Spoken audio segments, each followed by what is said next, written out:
Então, se tornou uma religião falsa e supersticiosa. É quando a gente se comporta dessa forma também. Ah, eu vou fazer isso, isso e isso, e a gente totalmente desconectado de Deus. A nossa vida não corresponde àquilo que a nossa fé professa. Isso é a gente tornar a casa de Deus um abrigo de ladrões, um abrigo de algo que não é bom. Então, a casa de Deus é casa de oração. A oração fala de conexão. A gente tem que andar conectado com Deus. Não obedecendo rituais. Não são rituais. Não é fazer passos a passos que nos santificam diante de Deus, mas é viver uma vida conectada com Ele. Então, Jesus se volta para realizar aquilo que verdadeiramente agrada a Deus, que é amar e se importar e agir com misericórdia com os que estão ao nosso redor. Logo ele vira e vai, ele cura os cegos, os mancos que estavam ali no templo. É com isso que Deus se importa, né? Não que a gente tem que viver uma vida desconectada da adoração, do respeito, não é isso. Mas não adianta uma adoração vazia, não adianta uma adoração, um comportamento supersticioso da gente ir na igreja, domingo, sentar, assistir um culto e achar que aquilo faz de nós bons cristãos.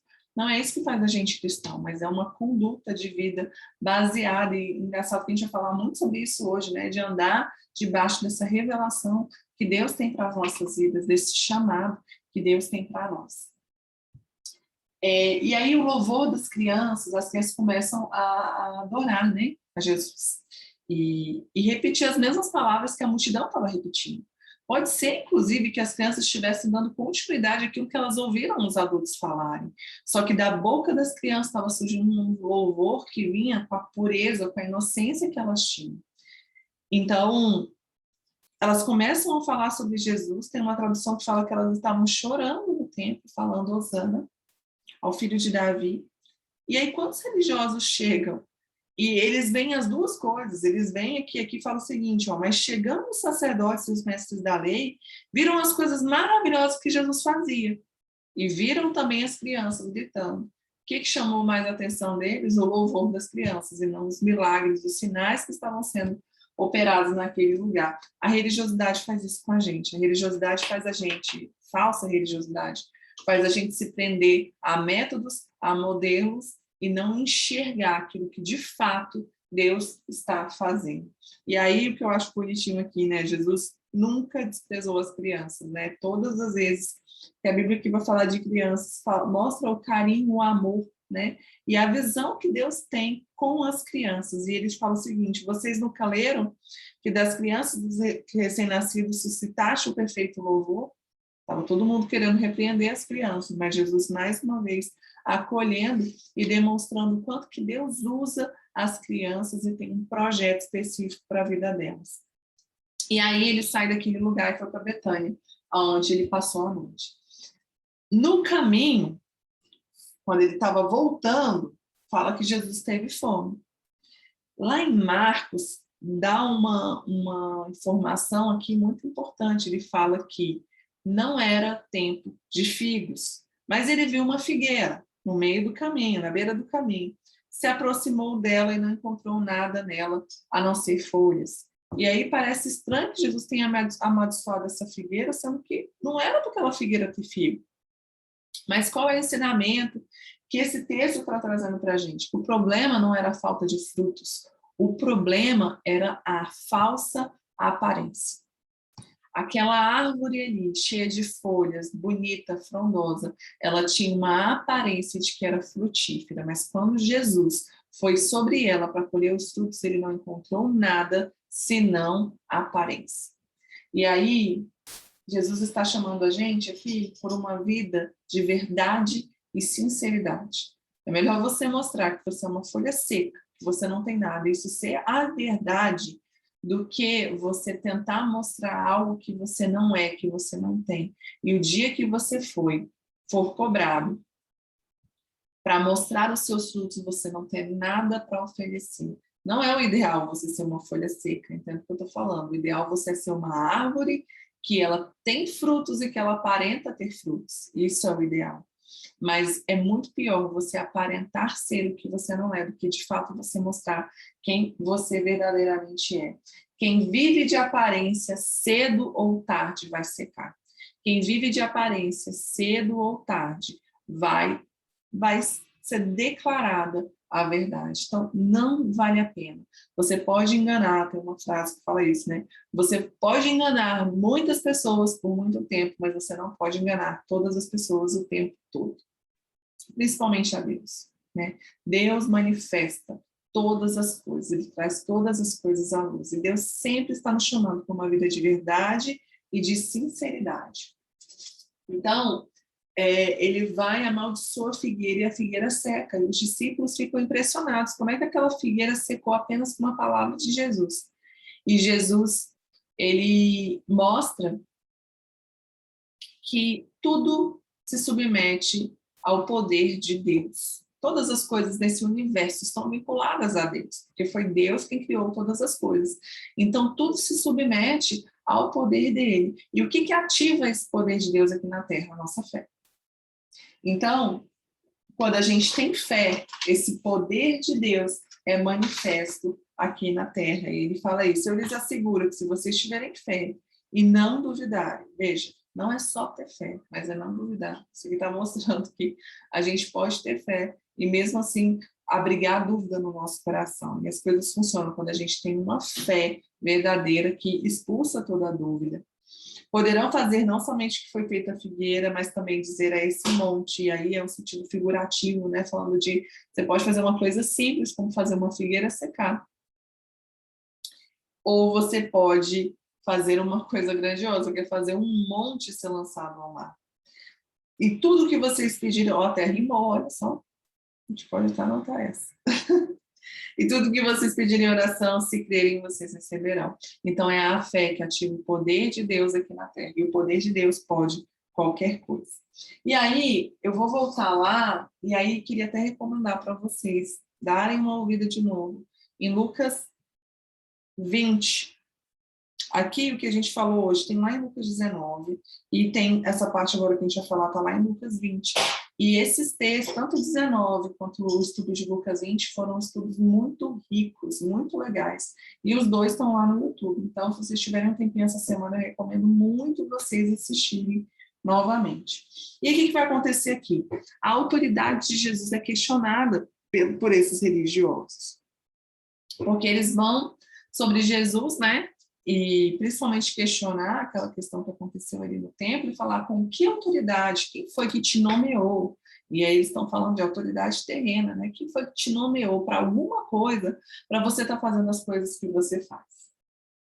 E Jesus, o tempo todo, ele mostra que a autoridade que ele tinha, ele recebeu de Deus. E o que testificava que ele tinha autoridade para ensinar, para pregar e para curar. E aí eu vou fazer outro parênteses para falar dessas três coisinhas que está lá no estudo de Lucas 20, que foi muito rico, que a gente falou sobre a diferença dessas três coisas que a Bíblia fala que Jesus fazia, que era ensinar, pregar as boas novas e curar os enfermos.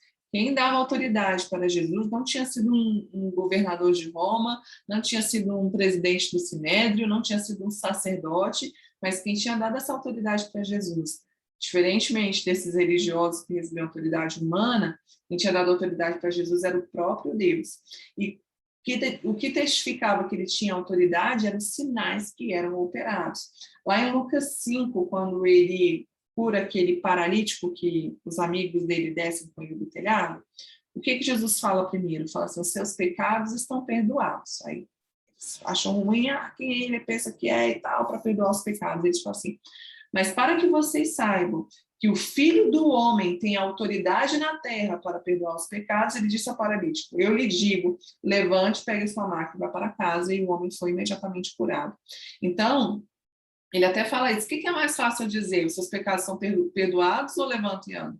É muito mais fácil falar, os seus pecados estão perdoados, que é algo que eu não tenho como provar, né, visualmente, do que eu pegar um paralítico e fazer ele andar. Ele fala assim, então para vocês, que vocês saibam que eu tenho autoridade para perdoar os pecados, eu vou fazer algo que é mais difícil do que isso, que é curar esse homem da enfermidade dele. Então, esses sinais testificavam a autoridade que Jesus tinha recebido da parte de Deus. Só que o que acontece? Se esses sinais não eram suficientes para que esses religiosos entendessem que Jesus tinha vindo da parte de Deus, nenhuma palavra que Jesus dissesse seria suficiente para convencê-los. Na verdade, eles não estavam querendo ser convencidos, né? Eles estavam querendo pegar Jesus em alguma situação de dificuldade que pudessem pegar para o governo de Roma. E aí Jesus, ao invés de respondê-los, ele devolve com uma outra pergunta. Era muito comum isso, Jesus devolver com outra pergunta os questionamentos que eram feitos para ele. E aí, como essas autoridades religiosas tinham questionado lá atrás João Batista, quando eles foram lá no deserto, falaram assim, mandaram a gente vir aqui para falar quem é que é você. Por que você está fazendo e pregando essas coisas? Em que te nomeou alguma coisa? É a mesma atitude aqui que eles estão tendo com Jesus. Então Jesus vai e volta lá para João Batista. Então tá bom, vou responder para vocês, se vocês me responderem que eu vou perguntar. O batismo de João era dos homens ou do céu? E aí eles não sabem o que responder. Porque Jesus enquadrou eles. Se eles dissessem que era do céu, eles iam ter que reconhecer que João Batista era uma pessoa que tinha autoridade da parte de Deus. Mas se eles dissessem que era do homem, tinha uma multidão ali agitada, poderia se voltar contra eles, porque eles realmente acreditavam que João Batista era um profeta. E aí, o que acontece? Eles não estavam querendo viver uma verdade ali. Eles não estavam fazendo uma pergunta para Jesus querendo saber a verdade, eles estavam só querendo enquadrar Jesus em alguma coisa. Isso é demonstrado como? Na própria resposta que eles não dão.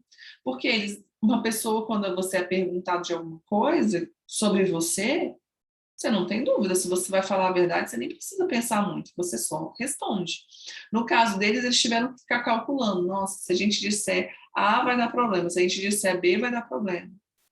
Então, não era a sinceridade do coração deles, era conveniência. E sempre que a gente buscar conveniência nas nossas respostas, na nossa postura, a gente vai negociar princípios. Mais uma vez, a gente está aqui falando de sinceridade, né? A Bíblia fala que tudo que Deus busca é um coração sincero e contrito e quebrantado. Então, é esse lugar de sinceridade, de verdade, que a gente tem sempre que buscar. E como eles não estavam dispostos a ser sinceros, tampouco Jesus se esforçaria a dar a resposta que eles pediam. Seria inútil, seria como jogar pérolas aos porcos. A gente falou disso lá no início, né, de Mateus.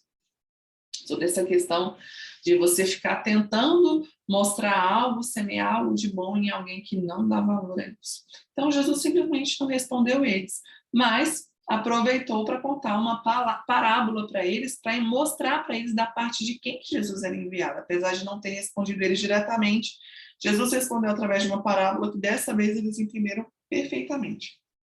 E aí, gente, eu vou pular essa partezinha aqui do versículo 28 até o versículo 32, que fala dos 2 filhos, mas vou falar dessa parte aqui no final, tá bom? E aí ele vai falar dessa parábola dos lavradores, para mostrar qual era a autoridade da parte de quem que ele tinha sido enviado. Quando aqui fala de vinha, que plantou uma vinha, colocou uma cerca ao redor dela, cavou um tanque para prensar as uvas, construiu uma torre, ou seja, esse proprietário aqui da terra, ele teve todo o cuidado com aquela terra, guardou, cercou ali para que ninguém invadisse, né? Falou, olha aqui minha terra, cuidado. E aí ele arrendou. O que ele fez? Era uma coisa que era dele, mas ele entregou a alguém para que cuidasse por ele. Então, essa vinha, ela é claramente Israel, o território de Israel. E os lavradores, a quem essa terra foi arrendada, é o povo de Israel.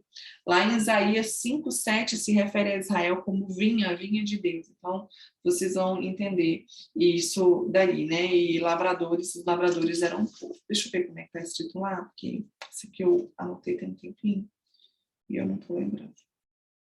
Isaías 5, versículo 7. Pois bem, a vinha do Senhor dos Exércitos é a nação de Israel, e os homens de Judá, sua plantação que ele amava. Ele esperava justiça, mas houve derramamento de sangue, ele esperava retidão, mas houve gritos de aflição. Aqui mostrando, né, como que o povo se comportou. Acho que o capítulo 5 todo vai falar nesse sentido de vinha, né, Israel como a vinha de Deus. E aí, ele arrendou para quê? Para que aqueles lavradores cuidassem e usufruíssem da terra por um determinado tempo. Depois, o proprietário da terra viria para prestar contas de tudo aquilo que foi feito ali naquele lugar.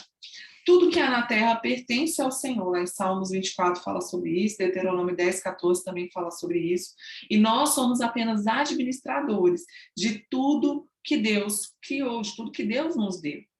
E a Ele, o que a gente devolve para Ele? Com tudo que a gente tem, com os nossos bens, nossa família, nossa casa, tudo aquilo que a gente tem, que a gente sabe que foi Ele que nos deu. Como é que a gente dá a paga para Deus?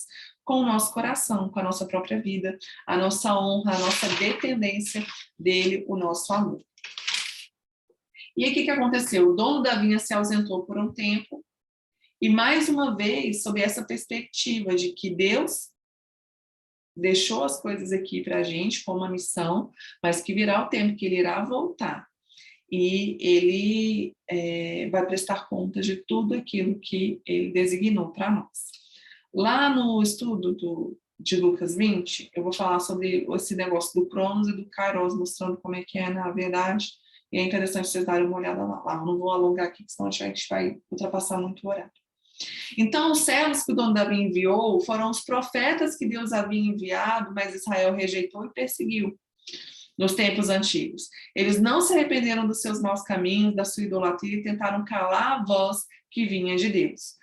E a gente vai ver uma progressão do pecado, um avanço do pecado, uma degradação. E como é que a gente percebe isso? O que aconteceu com o primeiro que enviou? Aproximando o tempo da colheita. Quando fala em tempo de colheita, está falando de julgamento.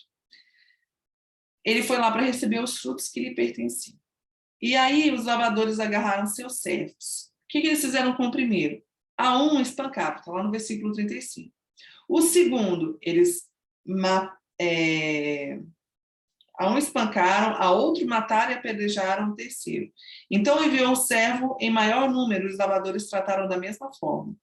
Aqui em Mateus não dá essa cadência, sabe? Lá em Lucas 20 fica bem mais clara essa cadência do avanço do pecado. E aí eu quis repetir isso aqui para vocês entenderem algo. Olha aqui como é que fala, ó. Na época da colheita, ele enviou um servo aos lavradores para que entregasse parte do fruto da vinha. Mas os lavradores o espancaram e o mandaram embora de mãos vazias. Então, eles espancaram. E aí ele mandou outro servo, mas a esse também espancaram e trataram de forma humilhante, mandando embora de mãos vazias. Então, eles já espancaram e já humilharam. Então, enviou um terceiro, e eles feriram e expulsaram da vinha. Então, eles, além de maltratar, eles agora já partiram com uma violência física. Ali no outro também tinha espancado, né? E expulsaram da vinha. Essa expulsão fala de tirar com violência. Então, foi só acrescentando. E aí, quando ele manda o filho dele, eles fizeram o pior que tinha, né? Eles mataram o filho. Então, a medida do pecado e da maldade, ela só vai aumentando, porque você pratica o mal, você se acostuma com aquilo, na próxima vai sendo cada vez pior, e vai sendo cada vez pior. Eu tive uma situação de uma pessoa na família, que é uma pessoa assim, um coração maravilhoso, extremamente inocente, novo de tudo. E o que aconteceu? Ele foi mula para levar droga para fora. E foi um tempo muito, muito difícil, assim, todo mundo sofreu muito porque ele é muito amado, muito querido. E todo mundo viu que ele foi levado, sabe, nas amizades que ele tinha e na falta de prudência dele, sabe? E aí, o que aconteceu? Ele estava indo, era muita, muita droga que eles estavam levando, e eles estavam indo para a Alemanha. Aí eram 2 malas. E aí uma mala passou, a segunda mala não passou, e a segunda mala era da namorada dele, estava com ele. E aí a polícia só chamou a namorada dele. E aí a namorada dele que falou que ele estava junto, e aí os dois foram presos, e aí uma mega história de mais de um ano que ele ficou preso, mas graças a Deus, Deus transformou isso em bênção. Inclusive, esse grupo que nós temos aqui hoje é fruto desse tempo difícil, que foi o tempo que eu tive que dar apoio para algumas pessoas, e é fruto desse tempo difícil. E olha só, depois de mais de um ano, essa pessoa já está fora, já está trabalhando, já aprendeu demais com isso, e a gente está podendo desfrutar, né, em outros momentos do fruto de uma situação mega difícil. Mas, enfim, o que eu quero falar com isso? Que algumas pessoas da família ficaram meio revoltadas com a namorada dele, que assim, ela que falou dele, porque se ele tivesse ido talvez ele não tivesse sido preso. Eu falei assim, gente, pelo amor de Deus, né? Primeiro, que ele poderia ter sido preso lá, que seria uma coisa muito difícil, mas o pior quadro de todos era se nada tivesse acontecido. Porque se ele chegou nesse nível de ousadia de fazer algo tão perigoso, algo tão errado, algo tão criminoso, imagina qual seria a próxima coisa que ele iria fazer se ele não tivesse sido punido da forma dura como ele foi punido. Então, gente, essa medida de pecado, ela só aumenta, porque a gente acostuma e a gente vai indo mais fundo, vai indo mais fundo. Isso é da própria natureza humana, né?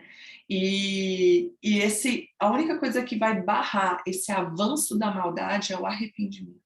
É a hora que a gente para, a gente entende o pecado, a gente muda a rota e a gente volta ao princípio. Se isso não acontecer, não adianta. Vai ser cada vez pior. Exatamente, o versículo que a Amanda está trazendo aqui para a gente. Quem está sujo, suje-se ainda mais. A medida do pecado, da sujeira, só vai aumentando. Se você não barrar isso na sua vida com confissão e arrependimento, não vai ser só um pecadinho. Daqui a pouco você vai estar enveredado em várias coisas, porque o pecado, gente, ele não anda sozinho. Ele sempre anda muito acompanhado. E aí Israel não deu a Deus o que era a sua parte. Qual era a parte que Israel tinha que devolver para Deus diante de todas as bênçãos que Deus deu para Israel? Um coração dedicado a ele. Lá em Deuteronômio 10, versículo 12 e 13, e continua até o versículo 22 dessa palavra, fala o seguinte: e agora, ó Israel, que é que o Senhor, o seu Deus, lhe pede? Deus está te dando tudo isso, o que ele vai pedir em troca? Senão que você tenha um Senhor, o seu Deus, que você ande em todos os seus caminhos, que o ame e o sirva, o seu Deus de todo o seu coração e toda a sua alma, que obedeça os seus mandamentos e o decreto do Senhor que lhe dou hoje para o seu próprio bem. E vai colocando várias coisas nesse sentido. O que Deus queria em troca de todas as bênçãos que eles estavam dando? Um coração puro. Lembrei de um salmo que fala isso, né? O que darei ao Senhor em troca de todos os benefícios que ele tem feito a mim? E aí ele fala, eu acho que é o salmo de Davi, né? Tomarei o cálice da salvação, vou pagar os meus votos, eu vou adorar o nome de Deus. Uma música que fala sobre isso também. Então, qual era a paga que Israel tinha que dar a Deus? A fidelidade deles, o coração deles, mas eles não deram isso a Deus. Eles, ao contrário, caíram em idolatria e buscaram viver da sua própria maneira, segundo o seu próprio entendimento. Israel deve ser um exemplo para nós, para que a gente também não caia no mesmo caminho. Lá em Romanos fala que se Deus não poupou o povo escolhido, principal dele, do pecado deles, quanto mais a nós. Então a gente não tem que olhar para Israel e falar assim, todos errados e agora a gente que é o povo escolhido. Não, a gente tem que olhar com muito mais temor. Porque se eles não foram poupados, nós também não seremos poupados. E Israel tem que ser um exemplo para nós do que a gente deve fazer para agradar a Deus, não andar da forma como eles andaram e quebraram uma aliança. Viver de forma independente é uma grande cilada e também uma grande inclinação do nosso coração. A vida toda a gente quer tomar as nossas próprias decisões e viver a vida da nossa maneira. Autossuficiência, ela está do outro lado da dependência. E a gente tem que andar diante de Deus em dependência. Lá em Lucas 20, 14, fala o seguinte: a herança será nossa. Deixa eu encontrar o versículo aqui que fala sobre isso. Deixa eu ver. Este é o herdeiro, lá no 38. Este é o herdeiro. Venha e vamos matá-lo e tomar a sua herança. Se a gente tomar a herança dele, agora a terra é nossa e a gente pode fazer o que a gente quiser. A gente não precisa mais submeter a ele. Sabe o que está muito ligado a isso? Gênesis 3:5. Quando a serpente vai tentar Eva, o que ela fala? E vocês serão conhecedores do bem e do mal. Vocês não vão mais precisar de Deus para ele dizer o que você deve fazer e não deve fazer. Você mesmo escolhe. E essa é uma tentação diária na nossa vida, para que a gente abandone esse lugar de dependência, a gente viva na nossa autossuficiência. E isso é um adultério, é uma traição, é uma idolatria, quando a gente coloca Deus em segundo plano e não mais vive de uma forma para agradá-lo.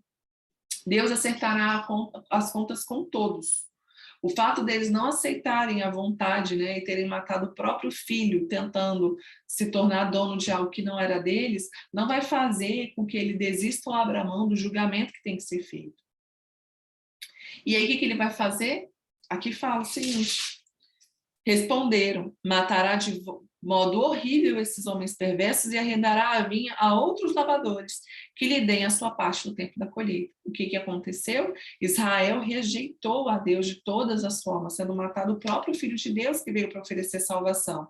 E o que aconteceu? Essa rejeição de Israel abriu o caminho para outros povos, né? Um outro povo, que seriam os gentios, que hoje podem fazer parte dessa promessa. Quando a gente for estudar Romanos, a gente vai ver isso bem detalhadamente, o que eu estou falando aqui. Então, o que Deus requer de nós? Fidelidade. A gente precisa devolver para Deus a paga de tudo aquilo que Ele nos deu. E qual é a maior paga? A nossa fidelidade, o nosso coração rendido diante dEle, dependente dEle. Por mais que a resposta do povo fosse repulsiva, deixa eu ver se aqui tem a resposta. Não, mas lá em Lucas fala, né? Fala assim, de modo nenhum isso vai acontecer. Realmente aconteceu, porque eles não mudaram a rota, eles não mudaram o caminho deles. E aí, Jesus fala o seguinte: vocês nunca leram as escrituras que diz o seguinte: a pedra que os construtores rejeitaram se tornou a pedra angular. E isso vem do Senhor e é algo maravilhoso para nós. Está lá em Salmo 118. O que é pedra angular? A vida toda eu achei que pedra fundamental e pedra angular era a mesma coisa. Quando vocês forem assistir lá o vídeo de Lucas 20, vocês inclusive vão ver a imagem de uma pedra angular.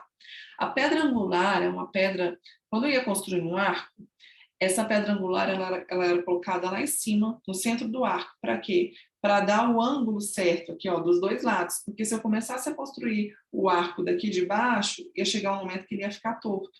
Então, a pedra angular é o que dá a direção do que tem que fazer. Tanto nessas construções que eram em arco, que era muito comum nos tempos antigos, como era uma pedra lateral. E algumas traduções não vão trazer pedra angular, vão trazer pedra de esquina. O que é a pedra de esquina? Era uma pedra que ela era assim, um tijolo, né? Que ele era tipo um L, e ele era colocado na esquina do prédio, porque essa pedra, ela guiava a construção para cá e a construção para cá, para que a construção tivesse um alinhamento. E Jesus é essa pedra de esquina. É a partir de quem Jesus é que nós somos construídos da maneira correta. Se a gente não está baseado em Jesus, né, por meio de Jesus, vivendo por Ele, pelos ensinamentos dele, a gente vai construir de uma forma errada. Então, depois é legal vocês estudarem sobre essa questão da pedra angular. E eles rejeitaram justamente a peça mais importante da construção. Jesus é o prumo, e a partir dele está definido o que está dentro e fora da vontade de Deus. Tudo está sujeito em Jesus. Se a gente quiser ver Deus, se a gente quiser ver a vontade de Deus, a gente tem que olhar para Jesus. A pedra angular denuncia que está torto, porque o que estiver fora dessa referência vai mostrar que está fora da vontade de Deus. E aí depois vocês leem lá 1 Pedro 2, do versículo 4 até o versículo 10, que vai falar sobre isso. Cristo para nós é fundamento, base, estrutura. Cristo fora de nós é tropeço, escândalo e armadilha. Isaías 8,14 fala sobre isso. Aqui fala, o reino de Deus será tirado de vocês e dá um outro povo, está falando dos gentios. Aquele que cair sobre esta pedra será despedaçado, e aquele sobre quem ela cair será reduzido a pó. Naquela época eu não tinha entendido esse texto ainda, e agora, hoje, eu acabei de entender. Quando essa pedra, essa revelação de Cristo está dentro de nós, ela é o nosso fundamento, ela é o nosso prumo, é onde nós somos construídos, mas quando ela está fora, ela é um tropeço, ela é um escândalo. Quando eu olho para Jesus e não creio nele, é um escândalo para mim. Então, eu falo o seguinte aqui, aquele em quem que cair sobre essa pedra, que tropeçar nessa pedra será despedaçado. Isso aqui está falando de pedra de tropeço, escândalo. É quando a pedra, aquela não está se movimentando, né? Ela está num lugar e alguém passou e caiu sobre ela. Será despedaçado. É um nível de perda que não é absoluto, né? Que pode ser restaurado. E é a questão do escândalo. É alguém que não crê em Jesus. Ele vai ser ferido por isso, mas em algum momento ele pode passar a crer, em algum momento ele pode se arrepender e receber essa revelação. E aqui fala sobre a pedra sobre quem ela cair. E aí já não é uma pedra mais num lugar estável, é uma pedra que ela está em movimento. E aí eu vi que alguns, né, estudiosos entendem que isso está falando sobre juízo. E aí quando chegar o momento do juízo, sobre onde o reino de Deus vier, essa pedra, essa revelação vier, e essa pessoa ainda não estiver alinhada a essa vontade de Deus, ela será despedaçada. E aí vem um julgamento, e aí realmente não tem mais chance, né? Tivemos a nossa chance antes. E lá em Daniel fala a respeito dessa revelação do reino de Deus, da pedra, da própria revelação lá que Deus deu para Pedro. Está em Daniel 2, do 31 até o 35, quando fala do sonho de Nabucodonosor. Também é muito interessante estudar sobre isso. E aí os religiosos, entendendo que Jesus estava falando a respeito deles, eles ficam bravos, reativos, né? Tentando ver uma forma de matar Jesus. E aí o que eu coloquei uma pergunta aqui para vocês pensarem, se quando você é confrontado, você se torna reativo ou você fica reflexivo? Você pensa a respeito das coisas que você possa estar errando e aonde você pode mudar? Ou você fica irado, nervoso contra qualquer pessoa que fala alguma coisa contra você e fica tentando um meio, né? Ou de, às vezes, falar mal daquela pessoa, né? Mas quem é fulano para estar falando de mim? E aí você tenta descredibilizar a outra pessoa e você perde uma grande oportunidade de conserto.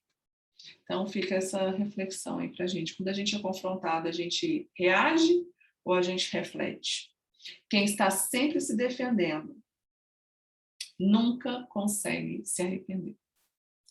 Então, é algo para a gente analisar também, né? Se a gente tem andado se defendendo demais, se justificando demais, a gente não está encontrando esse lugar de reflexão e de arrependimento nas nossas vidas. Amém? Então é isso aí.